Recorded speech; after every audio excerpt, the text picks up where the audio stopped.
Hello student, मैं doctor Sunita Agarwal, सहायक प्राध्यापक समाजशास्त्र शासकीय महाविद्यालय कुरुद से।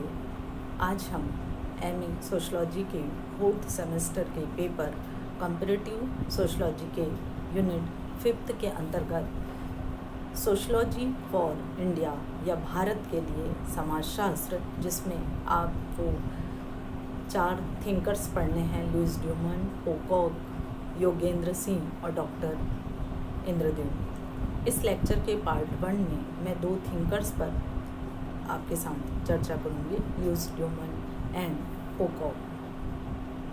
उसके पहले हम भारतीय समाजशास्त्र के संदर्भ में थोड़ी सी चर्चा करना चाहेंगे। भारत में समाजशास्त्र के निर्माण के संबंध में समाजशास्त्रियों में हमेशा वाद विवाद होता रहा, क्योंकि भारत में ब्रिटिश शासन काल में भारत में समाजशास्त्र विषय का आगमन हुआ और विदेशों में विकसित समाजशास्त्र को भारत में स्थापित करने का प्रयास किया गया।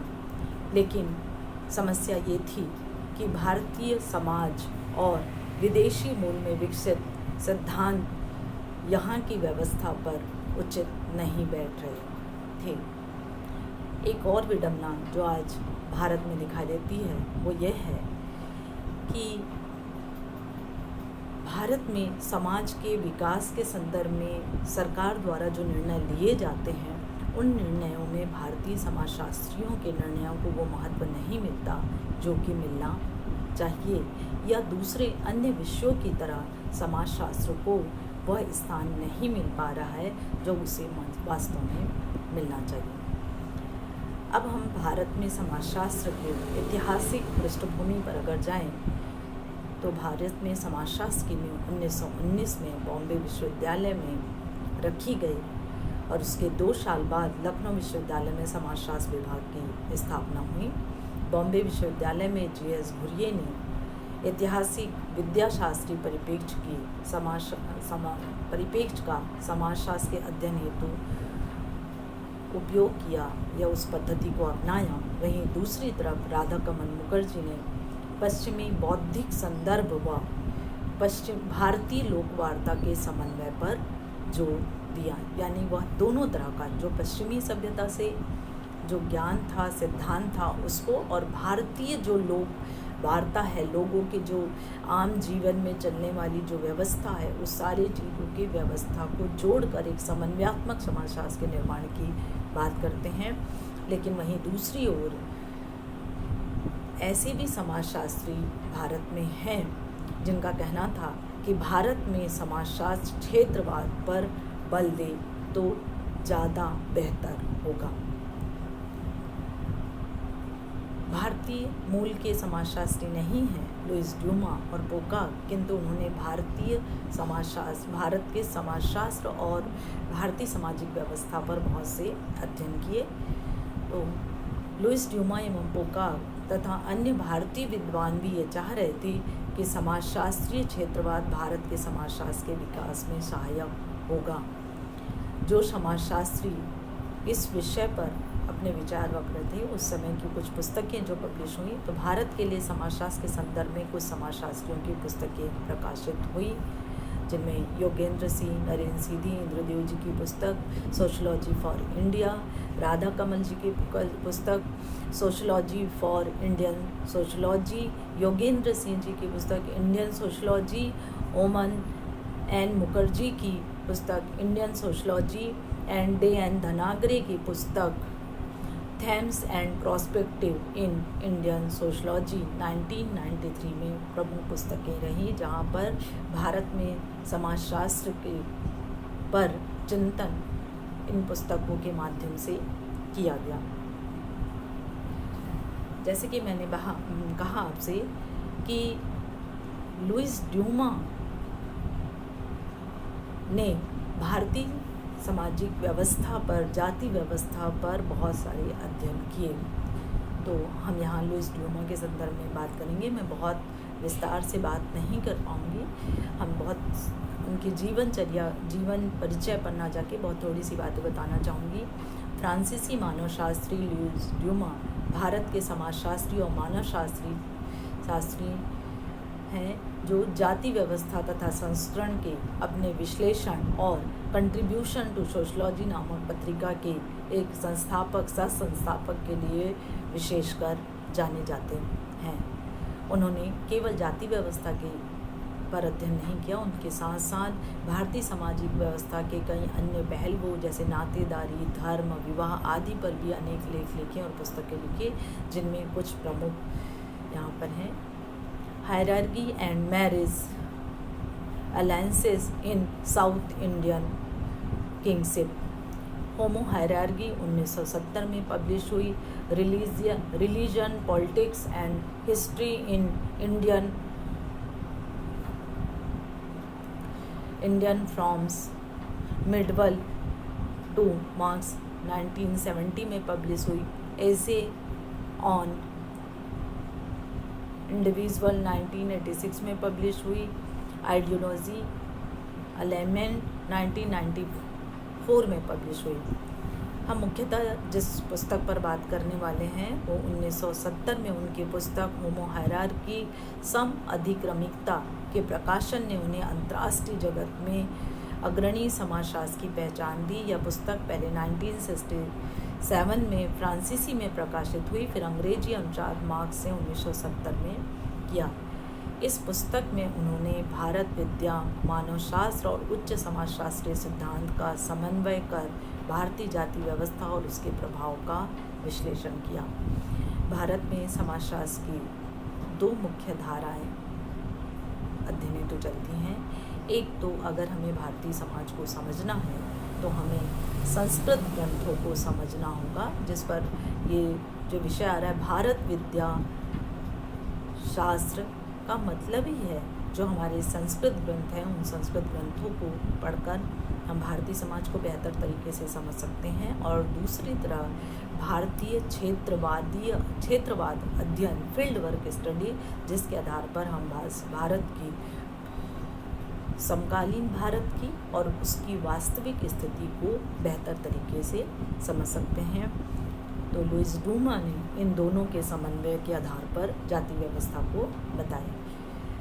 अगर हम ये कहना अतिशयोक्तिपूर्ण नहीं होगा कि भारतीय जाति व्यवस्था और सामाजिक संस्तरण का स्पष्टीकरण लुई डूमा के उल्लेख के बिना अधूरा है। उन्होंने कहा कि सारा भारतीय समाज वंशानुगत समूहों में बटा हुआ है, एक दूसरे से अलग अलग है, पर तीन लक्षणों पर वो एक दूसरे से जुड़े हुए। यानी जाति व्यवस्था में संस्तरण की व्यवस्था तो है, स्तरीकरण की व्यवस्था तो है, किंतु वो एक दूसरे से किस प्रकार से संबंधित है और पूरी सामाजिक व्यवस्था को निर्मित करते हैं। तो उन्होंने कहा कि विवाह, संपर्क तथा भोजन, जिसमें प्रत्यक्ष व अप्रत्यक्ष के आधार पर जाति के नियमों के आधार पर एक दूसरे से अलग अलग रहने की व्यवस्था भारत में प्रचलित है।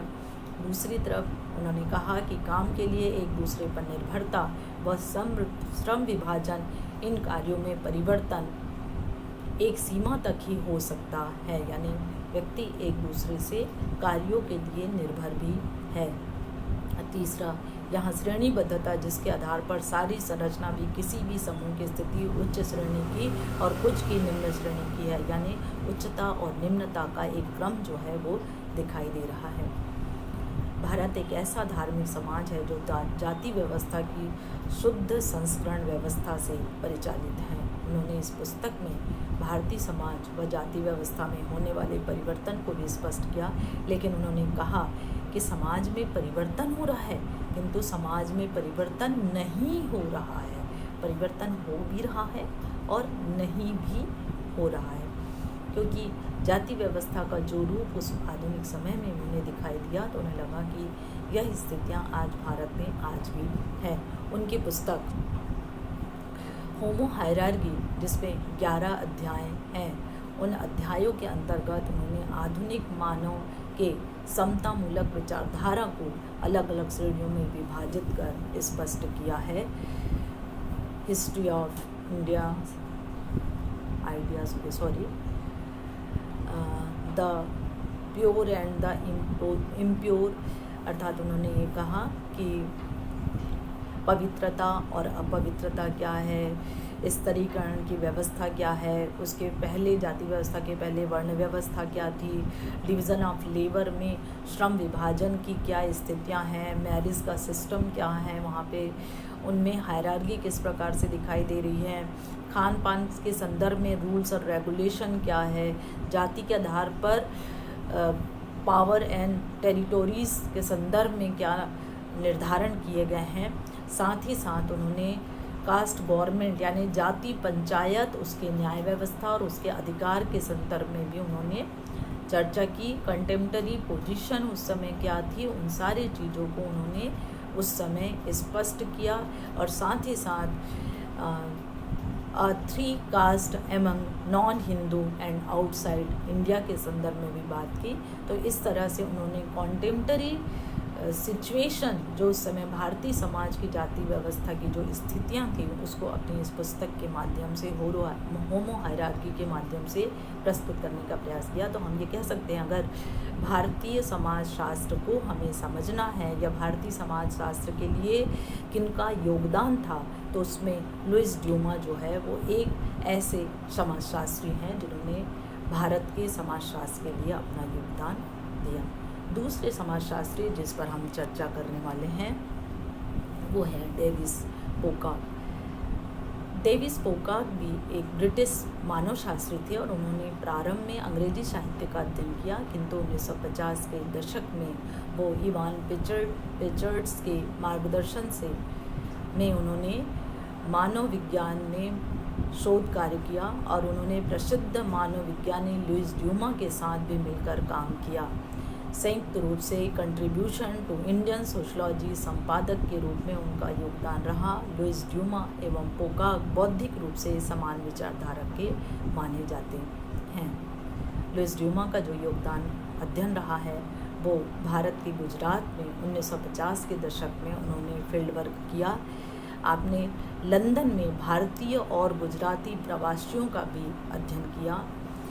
खास करके गुजरात के जो पाटीदार समुदाय के लोग हैं उनकी एकता और महत्वाकांक्षा तथा भेदभाव की इच्छा के बीच एक बुनियादी विरोधाभास के साथ क्या स्थितियां हैं, किस तरह विरोधाभास जुड़ा हुआ है, उस बातों को उन्होंने स्पष्ट किया। उन्होंने बताया कि पाटीदार जाति के लोग एक शक्तिशाली अल्पसंख्यक समूह हैं, पिछले 2 शताब्दियों में संपन्नता और प्रभुत्व की स्थिति में बढ़ गए हैं।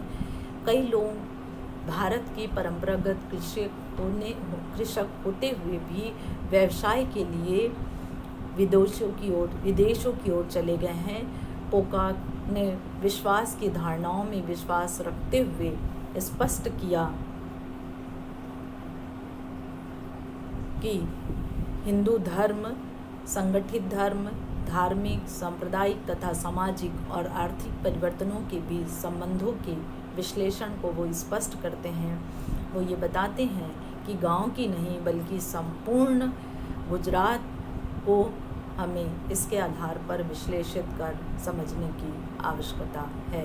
अर्थात ब्रिटिश मूल के समाजशास्त्री डेविस पोकॉक ने भी भारत के समाजशास्त्र के लिए अपने अध्ययन के रूप में यह एक बहुत बड़ा योगदान दिया। उन्होंने बहुत सारी पुस्तकें लिखी, लेकिन उनकी कुछ पुस्तकें ही पब्लिश हो पाई, बाकी पुस्तकें जो हैं वो अनपब्लिश कंडीशन में हैं।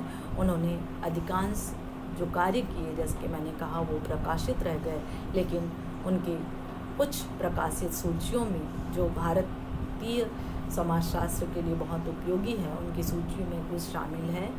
1972 में पब्लिश उनकी Kanbi and Patidar, a study of the Patidar community of Gujarat.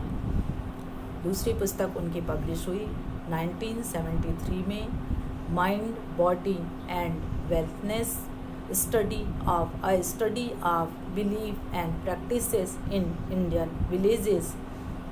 जो परंपराएं, विश्वास जो प्रचलित है उसके संदर्भ में उन्होंने इस पुस्तक के माध्यम से स्पष्ट किया, जो भारतीय ग्रामीण सामाजिक व्यवस्था में किस तरह की स्थितियाँ देखने को मिल रही है। 1975 में उनकी पुस्तक अंडरस्टैंडिंग सोशल एंथ्रोपोलॉजी पब्लिश हुई, जो भारतीय मानव शास्त्र में जनजातीय क्षेत्रों के अध्ययन को स्पष्ट किया। तो इस तरह से हम देखते हैं कि लुईस ड्यूमा और पोकाक ने भारतीय सामाजिक व्यवस्था, जाति व्यवस्था, यहाँ के धर्म, यहाँ की परंपराएं, यहाँ के विश्वास के संदर्भ में अपने अध्ययन को भारतीय दृष्टिकोण से प्रस्तुत किया। यह भारतीय समाजशास्त्र के लिए उनके द्वारा किया गया बहुत बड़ा योगदान है। हम नेक्स्ट वीडियो में फिर से पार्ट 2 में योगेंद्र सिंह और डॉक्टर इंद्रदेव पर चर्चा करेंगे। Thank you.